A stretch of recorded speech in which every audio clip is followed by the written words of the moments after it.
আসসালামু আলাইকুম দর্শক, যদি অল্প সময়ে কোনো ডেজার্ট তৈরি করার প্রয়োজন হয় তাহলে আজকের এই রেসিপি আপনার জন্য।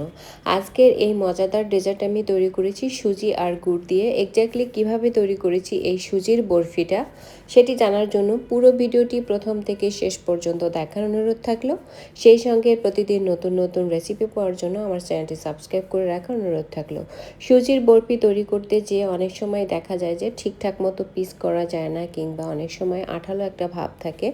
ঠিক কিভাবে তৈরি করলে একদম পারফেক্ট হবে সেই সকল টিপস অ্যান্ড ট্রিক্সগুলো আজকের পুরো ভিডিও জুড়ে শেয়ার করার চেষ্টা করেছি। সব কিছু জানার জন্য পুরো ভিডিওটি প্রথম থেকে শেষ পর্যন্ত দেখার অনুরোধ থাকলো। সেই সঙ্গে প্রতিদিন নতুন নতুন রেসিপি পাওয়ার জন্য আমার চ্যানেলটি সাবস্ক্রাইব করে রাখার অনুরোধ থাকলো।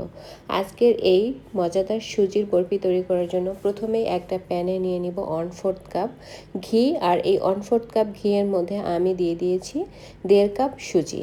এখন যেটা করতে হবে, প্রায় 6 থেকে 7 মিনিটের মতো এই ঘিয়ের মধ্যে সুজিটাকে ভালো করে ভেজে নিতে হবে। আর এটি অবশ্যই তাড়াহুড়ো করে ভাজা যাবে না, একটু ধৈর্য ধরে অল্প আঁচে এই সুজিটাকে ভালো করে ভেজে নিতে হবে। যত বেশি ভাজা হবে এই বরফিটা খেতে কিন্তু তত বেশি মজা হবে।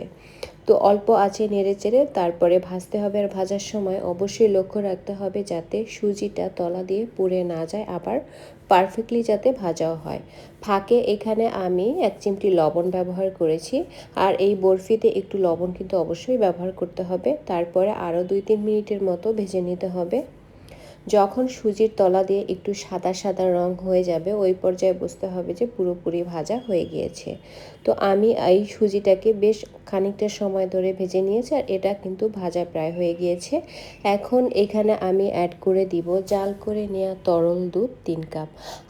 আমি যেহেতু 1.5 কাপ সুজি ব্যবহার করেছি, 1.5 কাপ সুজির জন্য 3 কাপ তরল দুধ ব্যবহার করতে হবে।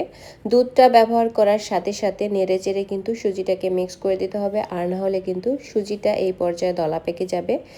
জাস্ট 2 থেকে 3 মিনিটের মধ্যে কিন্তু এই সুজিটা অনেকটাই ঘন হয়ে যাবে। যখন পুরোপুরি ঘন হয়ে যাবে ওই পর্যায়ে এখানে আমি মিষ্টির জন্য ব্যবহার করব গুড়। গুড় আমি ব্যবহার করেছি 1.5 কাপ। এই মিষ্টির পরিমাণটা কিন্তু যে যার রুচি অনুযায়ী ব্যবহার করতে পারবেন, আর একটু কমও দিতে পারবেন, কোনো অসুবিধে নেই। তবে আমি আমার পছন্দ মতোই ব্যবহার করেছি। আর আমি গলানো খেজুর গুড়টা এখানে ব্যবহার করেছি। গুড়টা ব্যবহার করার পরে অনবরত নেড়ে চেড়ে সুজির সাথে গুড়টাকে ভালো করে মিশিয়ে নিতে হবে। আর এমনভাবে মেশাতে হবে যাতে এই মিশ্রণের ভেতরে কোনো দানা দানা বা কোনো গোটা গোটা ভাব না থাকে। চুলার ফ্লেমটা এই সময় একটু লোতে দিয়ে তারপরে এই মিশ্রণের কাজটা করতে হবে। মেশাতে প্রায় 6 থেকে 7 মিনিটের মতো সময় কিন্তু লেগে যায়। আর মেশাতে মেশাতে একটা সময় দেখা যাবে যে এর ভেতরে আর কোনো দানা দানা ভাব বা লাম্পস থাকবে না। ওই পর্যন্ত কিন্তু এই মিশ্রণটাকে ভালো করে মিশিয়ে নিতে হবে। এই সময়টাতে অতিরিক্ত আঁচে এই মিশ্রণের কাজটা কিন্তু করা যাবে না, তাহলে কিন্তু এই বরফিটা ভালো হবে না। তো যখন অনেকটাই এরকম ঘন হয়ে যাবে ওই পর্যায়ে আরও কিছুক্ষণ আমি নেড়ে চেড়ে এই গোটা গোটা ভাবগুলোকে একদম ভালো করে সুজির সাথে মিশিয়ে দিচ্ছি। যখন পুরোপুরি মেশানো হয়ে যাবে ওই পর্যায়ে এখানে আমি ব্যবহার করব গুঁড়া দুধ। আর এটি কিন্তু একটা গুরুত্বপূর্ণ স্টেপ, এটি কোনোভাবে স্কিপ করা যাবে না। আমি এখানে 1/2 কাপ পরিমাণে গুঁড়া দুধ ব্যবহার করেছি, আর এটা অবশ্যই ব্যবহার করতে হবে। এখন এই মিশ্রণটাকে গুঁড়া দুধের সাথে কিন্তু ভালো করে ধৈর্য নিয়ে মিশিয়ে নিতে হবে। আর এই গুঁড়া দুধ ব্যবহার করার ফলে এই বরফির স্বাদটা কিন্তু অনেক গুণে বেড়ে যায়। একদম ভালো করে নেড়ে চেড়ে তারপরে আমি এই গুঁড়া দুধটাকে মিশিয়ে দিব। এখানে কিন্তু চাইলে আপনারা মাওয়াও ব্যবহার করতে পারেন, ওটা ব্যবহার করলেও কিন্তু এই বরফিটা খেতে অনেক বেশি মজা হয়। তো আমি নেড়ে চেড়ে খুব ভালো করে গুঁড়া দুধকে সুজির মিশ্রণের সাথে মিশিয়ে নিয়েছি। আর আমার এই পর্যায়ে খুব ভালো করে মেশানো হয়ে গিয়েছে। এখন আমি লাস্ট স্টেপে চলে যাব।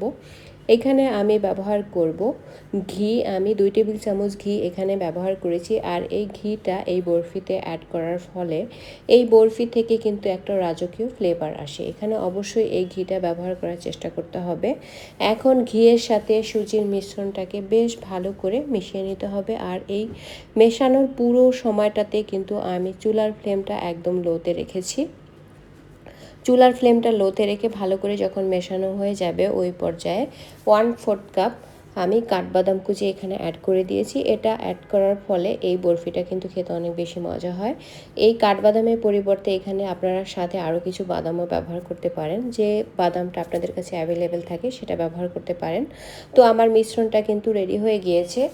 এর আগেই কিন্তু আমি একটা মোল্ডে একটু ঘি ব্রাশ করে আমি কিছু কাঠবাদাম কুচি নিচ থেকে ছড়িয়ে দিয়েছিলাম। সেখানে আমি সুজির মিশ্রণটাকে রেখে তারপরে একটা স্প্যাচুলা দিয়ে চেপে চেপে খুব ভালো করে ছড়িয়ে দিতে হবে এবং সেট করে নিতে হবে। যখন সুন্দর করে সেট করা হয়ে যাবে তারপরে আমি এই মিশ্রণটাকে কিছুটা ঠান্ডা করে রেখে তারপরে নর্মাল ফ্রিজে রাখবো 2 ঘন্টার জন্য। এতে করে হবে কি বরফিটা খুব সুন্দর করে সেট হয়ে যাবে। এখন জাস্ট আনমোল্ড করে নিব, আর দেখুন কেমন হয়েছে। একদম পারফেক্টলি কিন্তু জমে গিয়েছে এই বরফিটা। এখন জাস্ট পিস পিস করে কেটে পরিবেশন করে নিলেই হয়ে যাবে। আমার আজকের বরফির রেসিপি যদি ভালো লাগে আমার চ্যানেলটি সাবস্ক্রাইব করে রাখবেন, আমার পেজটি ফলো দিয়ে রাখবেন।